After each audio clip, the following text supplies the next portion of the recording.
Ponas? Ponas? Ponas, jums laiškas. Man? Aha.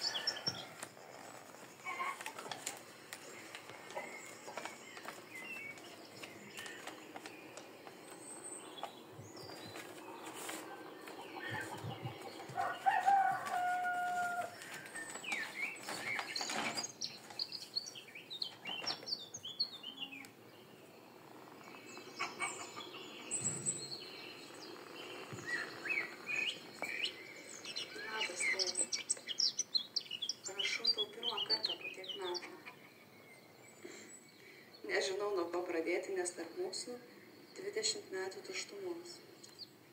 Nežinau, ar šis laiškas tave pasieks, ar norėsi jį perskaityti, bet jaučiu, kad privalau jį parašyti.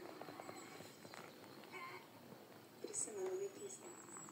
Prisimenu, kaip sėdėdama tau ant pečių, žiūrėdavau jo gal šakas, tavo stipras rankas, kurios saugojo, kad nenukrisčiau. Prisimenu juoką, žodžius, kurie tada atrodė tokie svarbus, ir tą jausmą, kad pasaulis yra saugus, kai tu šalia. O paskui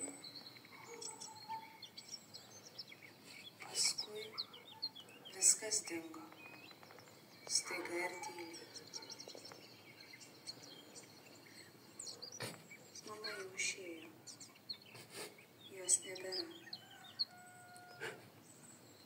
Tik aš, su prisiminimais, klausimais ir širdyje viltimi, kad galbūt dar galiu pažinti tave iš naujo, kad galbūt galiu sužinoti, kaip tau sekasi, kas tave supa, ar prisimeni tą mažą mergaitę, kurią kažkada nešėjai ant pečių. Aš neturiu priekaištų. Gyvenimas klostosi taip, kaip jis klostosi. Tačiau jei tu nori, norėčiau susitikti. Bent kartą pažvelgti tau į akis, ne per prisiminimų miglą. O iš tiesų, jei nenori, suprasiu. Bet jei bent dalis tavęs mano, kad mūsų istorija dar neturi pabaigos, aš lauksiu. Parašyk man, jei gali. Tavo dukra Audra.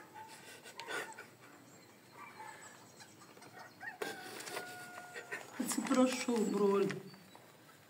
Aš labai tavęs atsiprašau. Atsiprašau.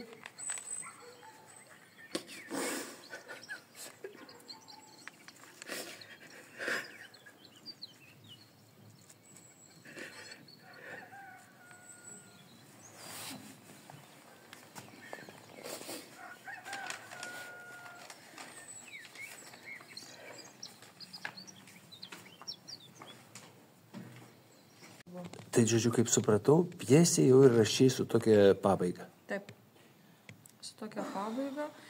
Pakankamai sudėtinga buvo labai jautru, nes galvojom, kaip čia mums pavyks, nes tas pirmasis blynas būna sunkiausias, nes nežinai, kaip žiūrovas kur reaguos.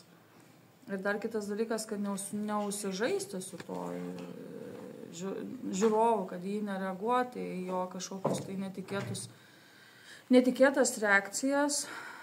Ir tos pauzės, kitiem galbūt atrodo, kad to tokia, kaip tik ištemptas tas laikas yra su pauzėm. Bet norėjosi, kad būtų mąstymas, galvojimas. Aš labai galbūt išgyvenau, jiems to nesakiau, kad žmonės negalvotų, kad jie pamiršo tekstus per tas pauzės. Bet kaip žmogui artimam pasakyti, kai nėra 20 metų matęs ir tą žodį atsiprašau ir kodėl aš atvykau, kaip pradėti pokalbį. Mesgi kalbam labai abstrakčiais dalykais. Labas, kaip gyveni? Gerai, kaip tu? Gerai, viskas. Man paskutiniu metu stebinti visą politinę situaciją arba, sakykime, artimųjų žmonių situaciją. Man taip norisi, kad žmogus išliktų dėl žmogaus. Ir tos močiutės sėdinčios ant skatų, jos laukia savo vaikų.